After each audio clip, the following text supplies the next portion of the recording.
जी बताएं थोड़ी सी और अंदर की बात है सर। आपकी भी नेताओं से खूब बात हो रही है ना? हो ही रही है। हाँ हो ही रही है। अब चुनाव है, क्या बता रहे तो हैं बात नेता करनी लोग? क्या होती बता है। रहे हैं नेता लोग? किस तरफ का नेता क्या बता रहा है? देखिए, दोनों तरफ के नेता जीत की बात बता रहे हैं।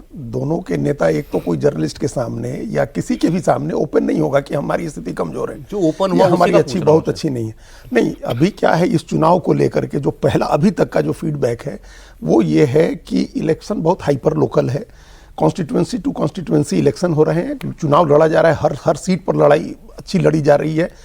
और ये इसलिए है क्योंकि ये बहुत ही इनिशियल रिएक्शन होता है शुरुआती दिनों में, जब आप सीट बंटवारा करते हैं और जब आप टिकटों की टिकट बांटते हैं। वो जो इनिशियल रिजेंटमेंट होता है ना, दोनों तरफ होता है, रिजेक्शन भी होता है, एक्सेप्टेंस भी होता है, और दोनों बड़े आक्रामक तरीके से होता है। तो वो जो हम बार बार कहते हैं कि जो गर्दो गुबार उठा है सीट बंटवारे के बाद, वो अब सेटल हो रहा है। बिहार में जब छठ के अगले दिन सुबह जो भोरिया घाट का प्रसाद होता है वो खाने के बाद इलेक्शन सेटल होना शुरू हुआ है। तो अब जो फीडबैक आ रही हैं कि अब चीज़ें सेटल हो रही हैं एनडीए की तरफ, बीजेपी की तरफ, अच्छा माहौल है। इसके पहले ये फीडबैक थी कि हर सीट पर बहुत ही अच्छी लड़ाई हो रही है, लोग कसम खा रहे हैं कि इनको हरवा देंगे, इनको जितवा देंगे, कैसे टिकट कट गई, कैसे हमारी जाति को टिकट नहीं मिली, ये सारी बातें हैं। लेकिन अब उसके बाद प्रोस एंड कॉन्स पर लोग विचार करते हैं, बड़े लोग निकलते हैं समझाने वाले कि भाई ऐसे नहीं ऐसे होगा, ऐसे नहीं ऐसे होगा। ये आप प्रधानमंत्री की इस आज के भाषण में देखिए या पिछले भाषण में भी देखिए, उनको इसका फीडबैक है कि हमको क्या बात करनी है। जंगल राज की बात करनी है, और जंगल राज के बाद में हमको कुछ ऐसी घटनाएं भी बतानी है जो बहुत पॉपुलर है। गोलू अपहरण कांड, ये मुजफ्फरपुर में एक अपहरण हुआ था, ये 2001 की घटना है। और बहुत ही साधारण बैंक में काम करने वाले एक व्यक्ति के बेटे को उठा लिया था और कई दिन तक रखने के बाद उस बच्चे की हत्या कर दी गई थी। तो ये बड़ा, उस पर इतने प्रदर्शन हुए थे, कई दिनों तक मुजफ्फरपुर शहर में कर्फ्यू लगा रहा था। तो गोलू कांड जैसे है, ऐसे ही किसलय कांड था जो अटल बिहारी वाजपेयी ने कहा था कि मेरा किसलय लौटा दो, और पूरा इलेक्शन पलट गया था उस एक घटना।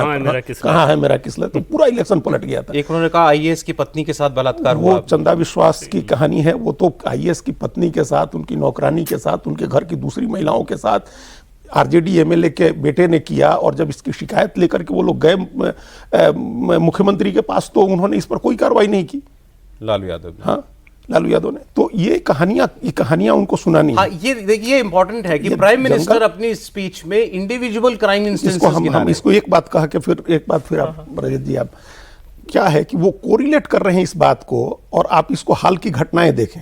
मतलब अभी की जो घटनाएं हुई हैं, हम 3 घटनाओं की मिसाल आपको देते हैं जो कल की घटना है। 3 टेकारी सीट पर जो एमएलए हैं सीटिंग, जो एनडीए के एमएलए हैं, उनके ऊपर कल हमला हुआ है। और ये हमला हुआ है उनके विपक्षी विरोधी लोगों की तरफ से, और उनका हाथ टूट गया उस हमले में। ये मांझी जी की पार्टी का, तो एनडीए के एमएलए हैं, सीटिंग एमएलए हैं, उनके ऊपर हमला हुआ। दूसरी घटना हुई कि महनार में तेज प्रताप यादव को खदेड़ दिया लोगों ने, तेजस्वी यादव के लोगों ने नारे लगाए तेजस्वी यादव जिंदाबाद के, उनके अपने सगे भाई है। और तीसरा एक वीडियो आपने देखा होगा, बेलागंज का वीडियो बहुत वायरल हो रहा है। मनीष यादव नाम का एक व्यक्ति कह रहा है अपनी पत्नी के बारे में कि 10,000 रुपए आए, कैसे वोट नहीं, कैसे हम 20 लाठी मारेंगे। तो ये 3 घटनाएं क्या बताती हैं, जो प्रधानमंत्री बार बार आज कहा उन्होंने जंगल राज, और ये कल की घटना है सारी। तो ये जो रिलेट करना होता है ना, जो उनका भाषण आरजेडी से जुड़े लोगों की गुंडागर्दी दिख रही है। तो कहने की जरूरत नहीं है कि आपको 2005 के पहले का शासन आएगा तो आपको किस तरह की चीजें देखने को मिलेंगी। तो ये दिख रही हैं ये चीजें। तो वो भाषण कनेक्ट हो रहा है लोगों के साथ, घटनाओं के साथ, तो इसका इंपैक्ट ज्यादा हो जाता है। ठीक है, तो ये इंपैक्ट करने वाला एक भाषण था। आप क्या सेंस लेके लौटे वहां से? देखिए, अगर माना जाए कि जैसे हिरोशिमा में परमाणु बम गिरे, तो हिरोशिमा पे जो एक तो जनरेशन साफ हुई, लेकिन आज की जब जनरेशन उनको याद दिलाना है तो उनको एक एक एनेक्डोट्स को ले लेके याद दिलाया जाता है। जंगल राज जो था लालू जी का, वो हिरोशिमा था बिहार का, उनका पूरा कालखंड। अब अगर आप सिर्फ बोलते रहिए कि नहीं न्यूक्लियर बम गिरा, तो पब्लिक सेंटिमेंट एसोसिएट नहीं कर पाएगी। इसीलिए एनेक्डोट्स को उठाना जरूरी है। और मोदी जी ने इतने एनेक्डोट्स उठाए हैं, उठाएंगे कि जंगल राज के जो घाव हैं वो दोबारा ताज़ा होंगे, और इससे बच पाने का कोई तरीका नहीं है। ना ही प्रायश्चित दिखता है आरजेडी में। आप नेताओं की बात कर रहे हैं, मैं प्रवक्ताओं की बात कर रहा हूं। 2 महिला प्रवक्ता भी जो आती हैं आरजेडी से, किस तरह से बात करती हैं, इतना एग्रेशन दिखता है उनकी बातों में भी कि ये चीज रिले होती है कि नीचे में कि यही लोग अगर आ गए सत्ता में तो ये इसी टाइप का एग्रेशन दोबारा बरसाएंगे पूरे स्टेट में।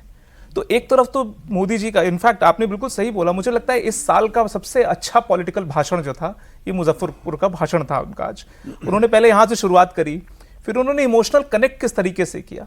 लहठी की चूड़ियाँ होती हैं वहाँ पे, शादी में एक रिवाज है कि वहाँ से लहठी की चूड़ियाँ आती हैं, लाख की जिसको बोलते हैं उत्तर प्रदेश में। वो चूड़ी का बड़ा एक खास महत्व है हर कल्चरल सेटिंग में बिहार की। उससे कनेक्ट करना, ऐसे ही हर जगह जगह जा जाकर बात करना। क्या राहुल गांधी ये नहीं कर सकते थे? क्या राहुल गांधी कतार में खड़े होकर वो छठ का प्रसाद नहीं मांग सकते थे क्या? छठ को ये बोल देना कि प्रधानमंत्री नाटक कर रहे हैं, नाटक शब्द छठ जैसे ये उसके साथ नहीं जोड़ा जा सकता।